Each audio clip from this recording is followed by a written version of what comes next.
Hello and welcome to a new episode of the Success Great podcast with your host Hossein Talib. My guest today, Warren Coughlin, helps ethical entrepreneurs build businesses that matter. He's done this since 2002, helping owners enjoy eight-figure exits, seven-figure salaries, 2 to 3 day work weeks, and culture that create positive impacts in their business and lives. Warren, welcome to the grid. How are you? Yeah, very well. Thanks for having me. It's nice to see you. Awesome to see you too, Warren. So basically, you're talking about ethical entrepreneur building businesses that matter. We'll get into that, which is an amazing perspective, actually. Not many people say things about these kind of things, especially nowadays. But tell us first a Sure. little about you, your story, and how did you get entrepreneurship? Because I knew that you worked in corporate and other things. So tell us about that. Yeah, so I've got sort of a long, weird, crazy story.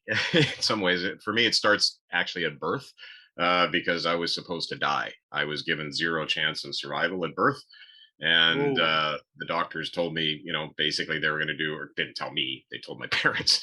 I was a baby. They told my parents that they were going to do some experimental surgery, and I was the second person in history to live. on And that that on that on that case on the certain case that happened to you when you were born. Yeah, I had a What, congenital what, defect, and what's they what's that exactly? I just had a defect in one of my organs, and Ah, they didn't have the ability to operate on organs that small until just like the year before. So I was the second person in history to live through that kind of procedure. well, So when I heard that, it kind of spurred in me this desire to do something with this unexpected gift. yeah. And so I all the things I did were kind of in search of what that thing might be.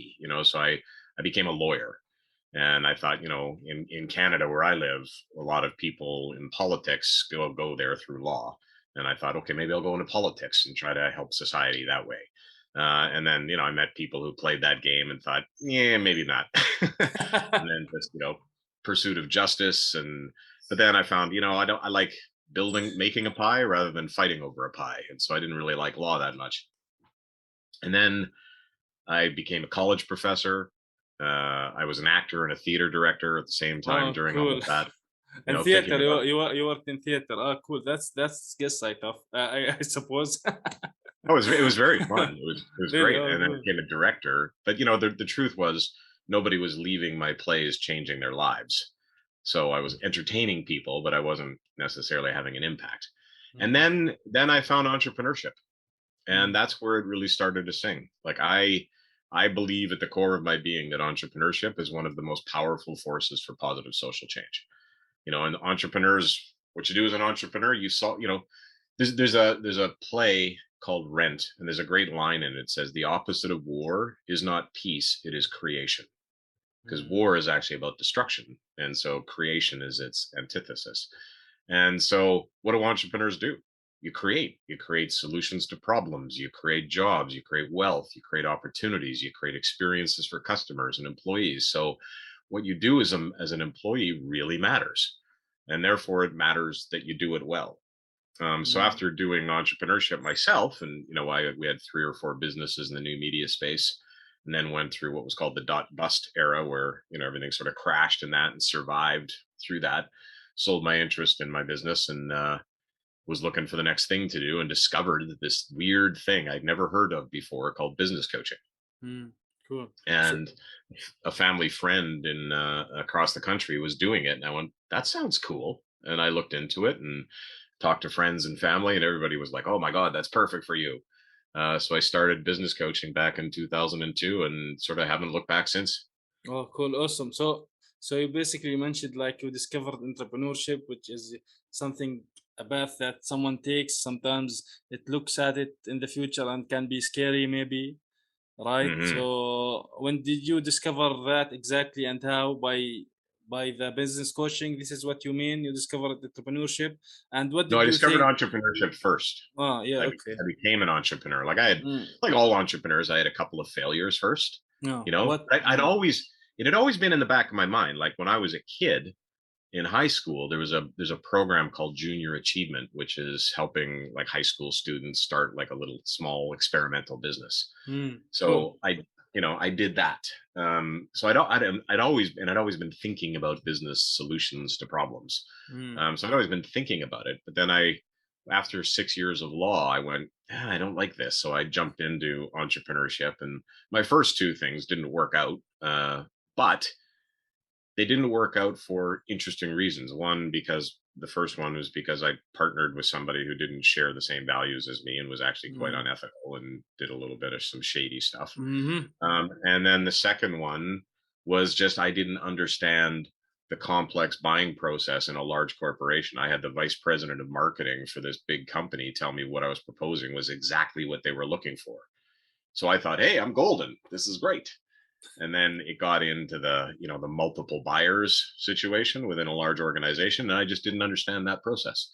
mm, So that one didn't work out. But mm, both of those experiences taught me that the core idea I had was actually really sound, that my instincts about what kind of business would work were actually pretty strong. What I lacked were some business skills, right? mhm, There were some insights that I didn't have. exactly. And So, so mm, I started to develop them, and I started a partnership with another guy, and like every other entrepreneur, started developing the skills and studying and learning, and fell in love with it. yeah, cool. So learning is a big part of being a business owner or entrepreneur.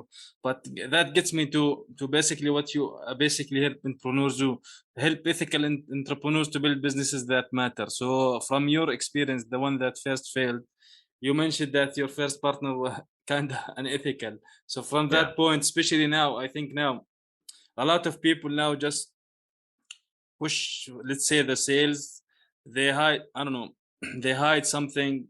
At the end of Mhm. the day, they want the sale. No matter what they get it. However they get it, they want the sale. They want the money. So what do you mean exactly by ethical entrepreneur? So an ethical entrepreneur is their activities are constrained by an ethical framework, like by doing what's right. And a business that matters is one that actually makes the entrepreneur a lot of money, but also has some positive impact on the world. you know and I guess I kind of believe that it's pretty hard to authentically have a positive impact on the world if you're kind of being slimy at the same time. And the truth is, the other part of entrepreneurship is that you're doing it to make your life better. And for most people, when there's a dissonance or an incongruency between what you know is right and what you do, you're not really happy. Like, part of you knows that you're being slimy, Mm, you know yeah, and so you don't actually feel good about. You might justify it by, look, I've got the nice car, and now I've got the nice clothes or something like that. But inside, you kind of know that you're not yeah, doing it the true. right way. And the other part of it that's interesting, if you look at your favorite sports star in any Mm. sport, like the best of the best, they never cheat, right? And here's the thing: when you are so good, you never have to be tempted to cheat. People who do things a bit unethical actually have not pursued excellence, Mm. right? And you actually feel way better about yourself, and you grow more as an individual, and you have a much better life when you pursue excellence. And when you pursue excellence, you're never tempted to do Shady the stuff work. that, Yeah, yeah, I so agree. it's there's sort of a and so there's a lot of reasons for this, but at the end of the day, I think the world is a better place. Like, one of the challenges that we have right now, I think, in society, when you just look at people's responses to COVID and international business relations and so many other things, is people don't know who to trust, Mm. right? And if people act in a way that makes everyone know that they are trustworthy, and everyone does that, will elevate the levels of trust. But right now we've got this really weird dynamic where scientists are saying what the science says, and people aren't believing them because they think they have some political agenda. And how did that happen? And I find it really curious. So people Yeah. people don't know who to trust. And Mm. in a so then you go, okay, so who do people look to trust? They look to trust the people who are in their tribe, right? And the people who are closest to them. Well, Mm, who are the yeah, people who are closest to you on a day-to-day basis? They're the people you work with, right? And yeah. so, you as a business owner, if you always conduct yourself in a way that's congruent with sort of the highest ethical standards, what's everyone around you going to do? They're looking to you for leadership. And Mhm. you're leading, saying, no, no, we don't do the wrong thing here. We don't lie to customers. We don't cheat on our business relationships. That's not who we are. That's not what we do. Then your team trusts you and they'll start to see, look, you can be successful by doing things the right way. Mm. And then it models it for other people and we start to build trust. So, I mean, that's sort of a long answer, but it's philosophically, that's what I really believe. If people who are in position of leadership start modeling ethical behavior and connecting the fact that they are successful because they've pursued the business skills, right? And they can be successful without ever violating their ethics. That becomes the norm. Yeah, I hope that will happen, but I'm really, I think that's something that will always people like to make sometimes shortcuts to things. So if you Yep. give them, for example, two choices, A will give you to your destination, but it will take you 5 years, and B will get you to your destination in like a month. So I'm sure most probably they will choose B, for example. So you're working with entrepreneurs. What are the common mistakes that you see them doing, especially now, like you mentioned, trust? So basically we're talking about instinct, gut feeling, communication with the client. What the common mistakes that you see from entrepreneurs or business owners? So there's two levels to that question. There's sort of what I would call a meta level, like the meta mistakes, and then there's like more specific business level mistakes. So the meta, like the big level mistakes, are not educating yourself. Hmm. You know, business is a discipline. And so if you don't know the discipline, it's like anything. Like if you want to play football and you don't practice, you're not going to be very good at it, right? Yeah. You know, if you want to go swimming in the sea and you've never taken swimming lessons, you're going to have a hard time if a wave hits you. You know, it desire just isn't enough. So business has a number of very specific skills and disciplines. And the reality is most entrepreneurs go into business for one of three reasons. They go into it either because they have some personal passion, right? There's some thing they love to do, like art or building websites or whatever it is, carpentry. And so they start a business so they can pursue their passion. Or they have some, technical skill, like they studied law or they studied medicine or, engineering or whatever. And so they want to do that for themselves. Or third, they're forced into it by circumstances, like they lost their job or a business closed or something like that, right? But in any of those three circumstances, that isn't because they went out and studied business first and then said, yes, that's what I want to do. They went Hmm. into it from some other angle, but they haven't done, like, they haven't, the number of entrepreneurs I know who haven't learned sales. Like you talked about sales and people doing something slimy. You never have to do something slimy if you are a good salesperson. If you're Hmm. a good salesperson who knows how to uncover problems, connect problems to solutions, you'll always be successful without ever doing anything, inappropriate. Hmm. The Yeah. number of entrepreneurs who don't know how to read their financial statements, and they tell you the story of your business, but they don't know how to build a culture. They don't know how to recruit or hire or train people effectively. So you have to learn these things. The second meta level mistake is not planning. Hmm. Like too many entrepreneurs do what I call whack-a-mole. If you've ever been to one of those fairs where there's the game, you kind of the animal pops up and you got to hit it with a mallet. It's called whack-a-mole. So they do that, right? They're always just sort of reacting to the thing that's coming up at them, and they think Hmm. they don't have any control. Lack of And focus. reality, sorry, Lack of focus. yeah, yeah, right. And they're trying to do Yeah. everything at once. And here's the reality, right? Like I've done this in front of workshops of hundreds of people that, and I've asked people to put up their hands. Does your year sort of sound like this? You started the year with great intentions. You had clear goals. You had about 23 things you wanted to do. You got to work on all of them. It was come around October. You're exhausted. You got a bunch of them on the 10-yard line, but you haven't finished any of them. And nothing fundamentally has changed in your business. Right. And everybody puts their heads down and kind of goes, yeah. And the reason for that is you're trying to do too many things at once. The reality is if you do two things a quarter, if you fix two things in your business a quarter, over the course of the year, you'll have had made 8 fundamental changes in your business. You show me 5 businesses that have done 8 fundamental changes in their business in a year. Mm. You won't find that many. And it's because they're trying to do too much at once. So planning, saying, yes, there's a whole bunch out there, but these two are the big ones right now. These two are the most important. So I'm going to work on those to completion. Mm. And I'm going So to do the next, yeah, exactly. right? So maybe these kind of, so maybe the the rule they kept talking about, the Pareto Principle 80-20 rule, they applies here kind of Yeah. maybe. Yeah, Yeah, very much. because you should focus on one or two, like you mentioned, things that are the most important to your business. For example, building a relationship with the client, getting the sales. So at Yep. the end of the day, who, like you mentioned, an entrepreneur or business owner starts a business because eventually, whether they lost their job or whatever the reason is obviously to make money. So Yeah. yeah, exactly. So yeah, but I hear you talking about two things here: planning and culture. Hmm. Uh, how do they integrate together, planning and culture? Oh, there's a saying out there that says culture eats strategy, and I used to believe that, and I don't anymore. I actually think culture and strategy are a beautiful marriage because a strategy gets you focused on what you need to do, and the culture makes sure it gets done.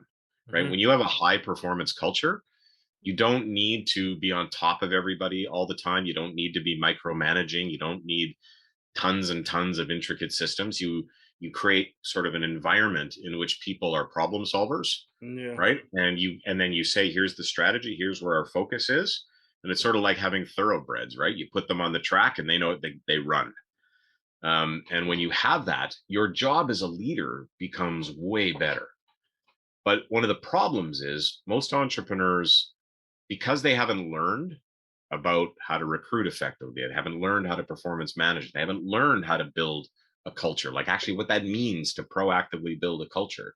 Mm. They settle for weak performers, Mm. right? And they don't say, I'm going to only have the Play right people. players. I have a client who, when he bought into this, and one of his senior positions, it took him 23 weeks to hire, Oof. to find the person, because he said, Wow. I will not compromise on this position. So what they say is true. Hire slowly and fire fast. Like there's a book I think That's part names. of it. Yeah, that's part of it. But within, absolutely. But within that, you have to make sure you know what you're hiring into. Like, you're not Mm. hiring just skills. You're hiring people who fit the culture that you're trying to build. Exactly, yeah. Especially, and you talked a little bit about micromanagement. I do think these kind of days of micromanaging people are gone. What do you think about micromanaging? Like the manager or the one who's above you always like above the employee. Ah, you did this wrong, and there is always something to tell the employee when he does something wrong, and when they do something right or quickly or efficient, there's not even a thank you, maybe. Yeah, yeah.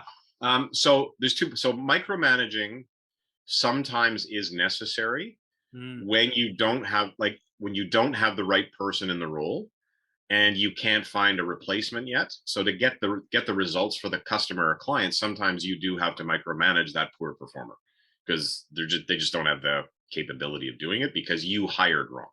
mm, Now, you need to own that and try to train that person as best as possible, and then also then find the right person for the role. Like, you can't blame somebody for not being able to do something they're not capable of doing, right? Which you actually hired. You're the one that hired them, right? Yeah, like, you're the one responsible for the hire. So if you hire somebody who can't read and you give them the job of proofreading something, well, Mm, they're not going to be successful, right?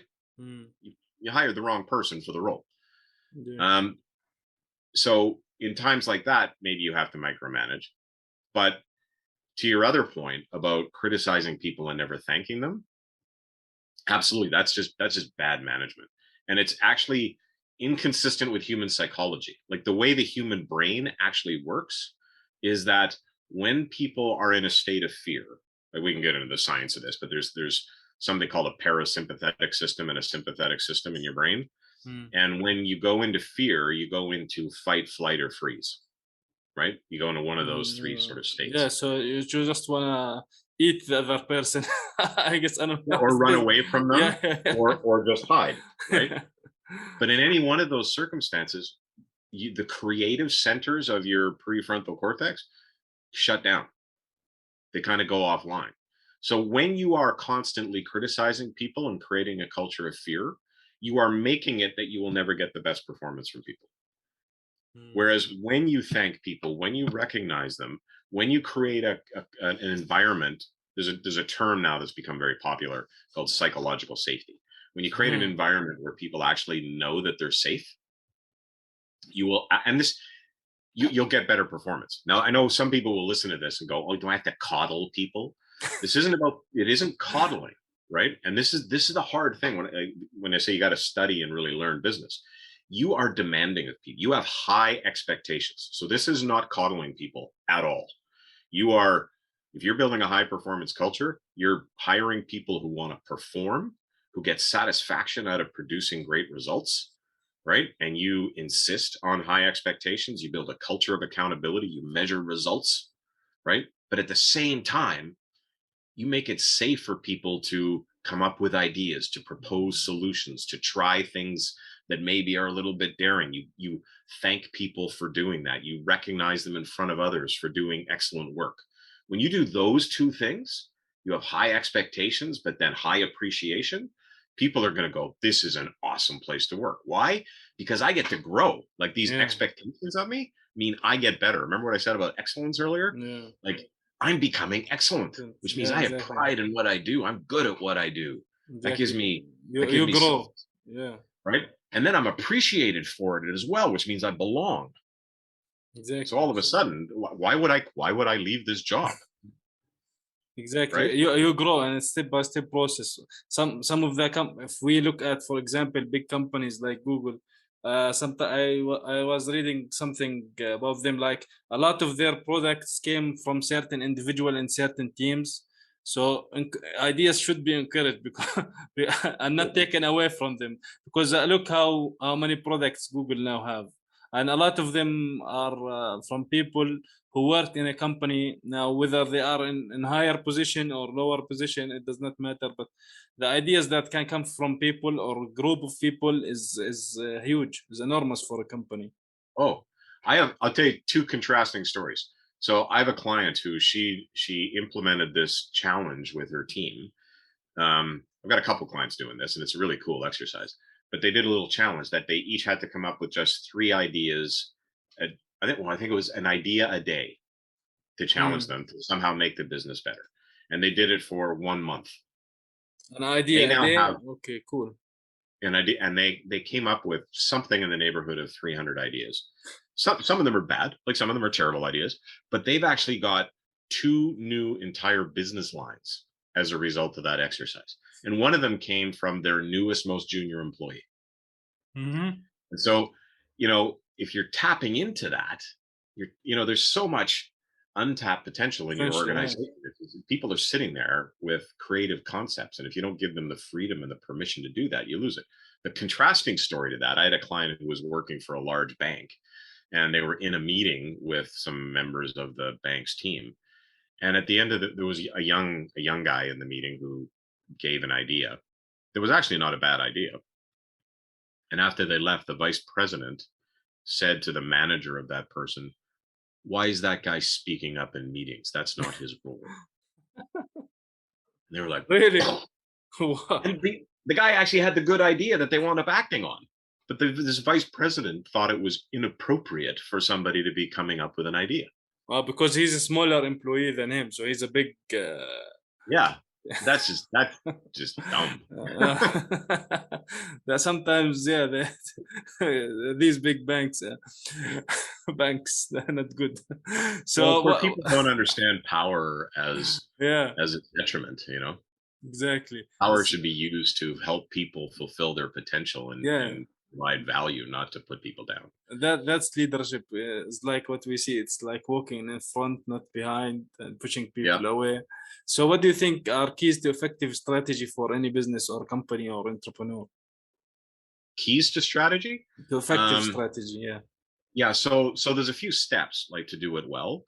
So the first is to do like a detailed SWOT analysis, like what's working, what's not working. One Mm. of the one of the challenges with effective strategic planning is people confuse symptoms for problems, Hmm. right? They look at the thing, the thing isn't the thing. Like they say, I have a sales problem. Mm. Well, do you have a sales problem or do you have a hiring problem or do you have a training problem?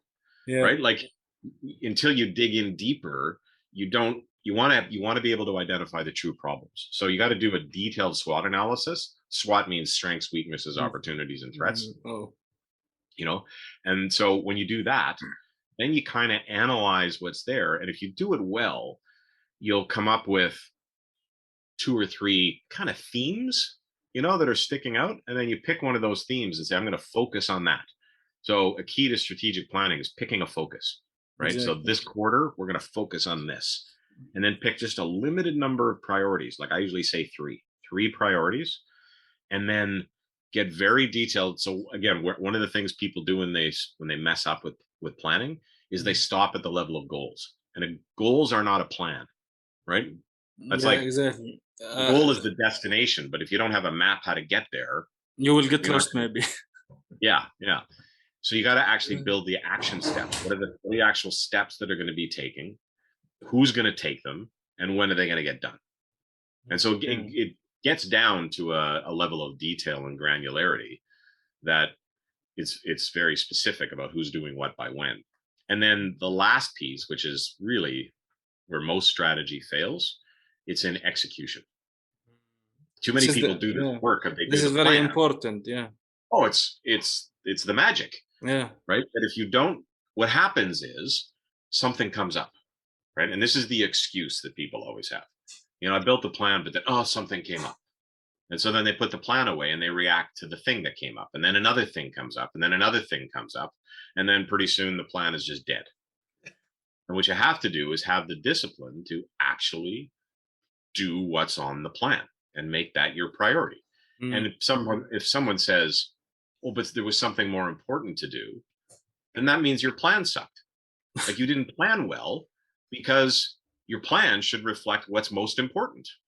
So if you made a plan that wasn't focused on the most important thing, then you didn't plan very effectively, Yeah, exactly. right? Yeah. And then so you have to just learn from that, and then revise your plan to make sure that it is in fact reflective of the thing that's most important. But And if you do sometimes, that, then you'll be consistently executing. yeah, exactly. But sometimes the plan, do you think there should be like plan B, for example? Because sometimes things does not work as planned, for example, because with time or with certain things, some things happen that can affect the company or a business or an entrepreneur. Do you think there Yep. should be backups? So I wouldn't frame it as a plan B. What I would say is, so every military commander and every sports coach will tell you that what happens on the field never perfectly reflects what was on the plan. They would also tell you that without a plan, they would have got their butts kicked. And so what a plan is a framework for decision making. So the key to execution is to be constantly referring back to the plan to see whether you're on track. If something has happened, then you might have to revise the plan, or you might have to allocate resources to the plan to make sure that it gets done. Like you may find, we thought one person could do this, but given their workload, we were wrong, right? We need 2 people to do this, so we need to reallocate resources. Exactly. Any plan that doesn't allocate appropriate resources will fail, right? You have to make a decision about what resources you're going to allocate. But you do have to do course corrections for sure. Like, an airplane is actually off course something like 70 to 80% of the time it's in the air, right? But it's continually doing course corrections to get it because it knows the destination. Yeah. So your plan is like that. So you need to, I usually say on a weekly basis, there's a meeting every week where everyone who's got accountabilities on the plan has to be there, and they have to say, are you on track or not?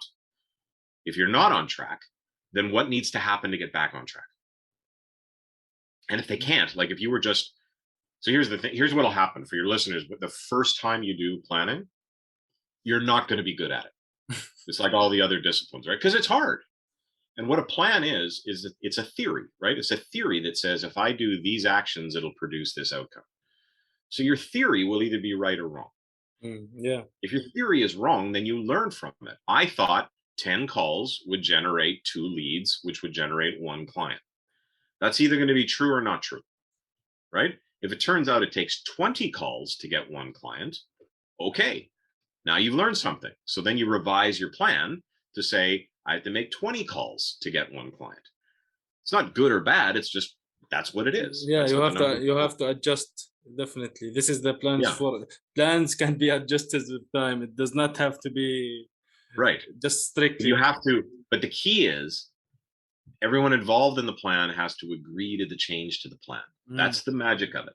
mm, If you don't do that, if you just let people do their own thing with no accountability to the organization, then things will always fall off, mm. right? But if people Yeah. go, oh, okay, that client or that this happened to a client of mine recently. There was a new fantastic opportunity that got presented to them. And so they actually had to restructure their whole plan in the Oh. face of that opportunity because it became, more important than anything else. But what they didn't do, and this is what was so great, they didn't just say, oh, this opportunity came in, let's throw away the plan. What they did was they said, okay, what has to change on the plan to allow us to take advantage of that opportunity? Mm, And then what stays on the plan? And so it was intentional thinking, right? exactly. It was strategic thinking. It wasn't reactive. It wasn't just, oh, this thing came up, we have to throw it away. It's like no, we're going to be thoughtful How and we can intentional. integrate things in together, right? Yeah, How integration can work into that. So yeah, you touched on accountability. How important accountability to an entrepreneur, for example, to himself, and yeah. and to the teams that are working. So it's interesting, right? Like if an entrepreneur is not accountable themselves, it's very hard to hold your people accountable because then you're a hypocrite. Yeah. And so that's actually the third meta mistake. Is that most entrepreneurs don't have someone to hold them accountable, Mm. and I think it's That's the thing when it happens when you are in a job, you have someone, for example, above you telling you what to do. But when you are an entrepreneur, you are basically on your own, kinda, right?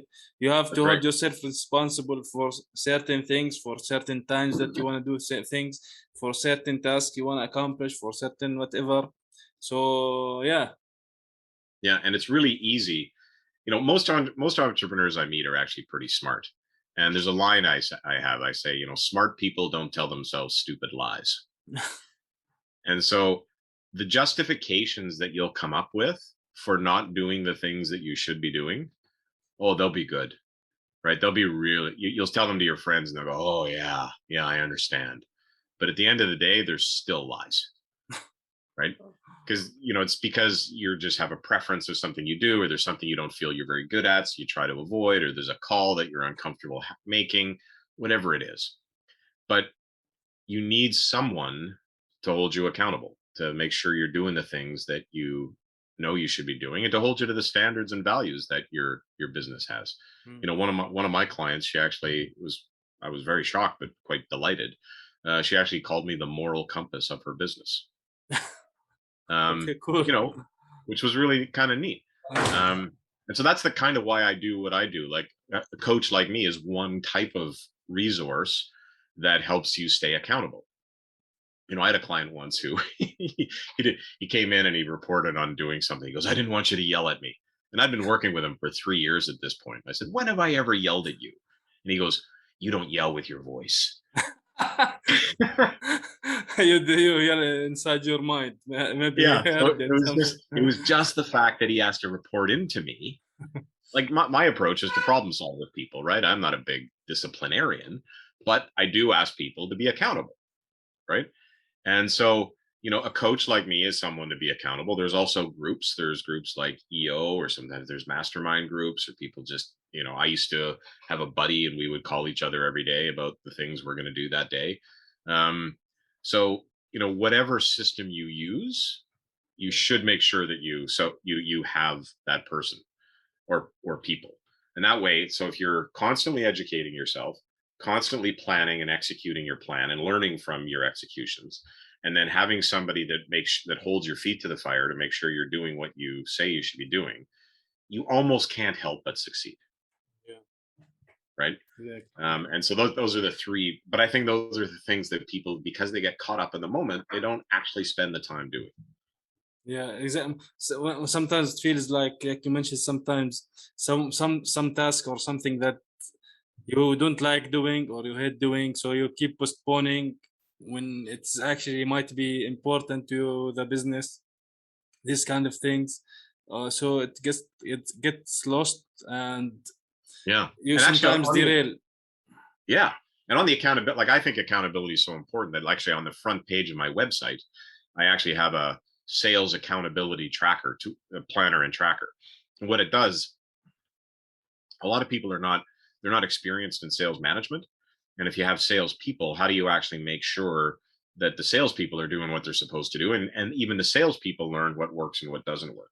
So I created this super simple sales accountability tracker. And all it does, it puts the salesperson's name on the side. It identifies the tactics that they're doing. So it might be cold calling, might be networking, could be, social media marketing, whatever it is. And then they identify a goal in terms of what their activity is and a goal in terms of their outcome. So it'll say, I'm going to do 10 cold calls and I think the outcome is going to be 2 meetings. So then they report the results on it. Well, I only made 5 calls and I got 1 meeting. Hmm. Okay, so you didn't do what you said you were going to do, but the ratio holds. So you then say, okay, our theory looks to be right. We've got a 5-to-1 ratio in terms of calls to meetings. So we just got to make sure you get your calls up to where you said they were going to be. Yeah. Right. And it's just a very, very, very simple tool, but it makes it really hard not to be accountable. Like you said you were going to do something. Did you? Your theory was that if you did it, it would produce that result. Did it? If it Exactly. did, great. If it didn't, then you got to change it. And You're it gonna gives you push the numbers so up. much control over your sales process. So if Hmm. anybody, if you have a sales team and you sometimes struggle with knowing what they're doing or what they're up to or what results they're generating and how to hold them accountable, just go to my website and download that. It's super simple but pretty practical. Yeah, awesome. So what would you say one takeaway from this episode, Warren? Pardon me, say that again. One takeaway from this episode. One takeaway, well, it's in one takeaway in 2 parts, I guess. It would be, make sure you are building plans that allow you to focus and building a culture that makes sure those plans get executed. If you Mm. can do those 2 things, you'll be cooking with gas. Awesome. So where can people get in touch with you? My website is warrencoghlin.com, and Coughlin is spelled Coughlin. So it's warrencoghlin.com. And as I say, on the homepage, there's that sales accountability tool you can download. And there's also a page of a whole bunch of resources and courses that are available. Some are free, some there's a very small fee for the course. But that gives you a pretty good insight into the kinds of things that can help you grow your business. Awesome. Well, thank you, Warren, for this episode with me today, and great resources at your website at warrencoghlin.com. Right? Thank you so much. It's been a pleasure. Awesome.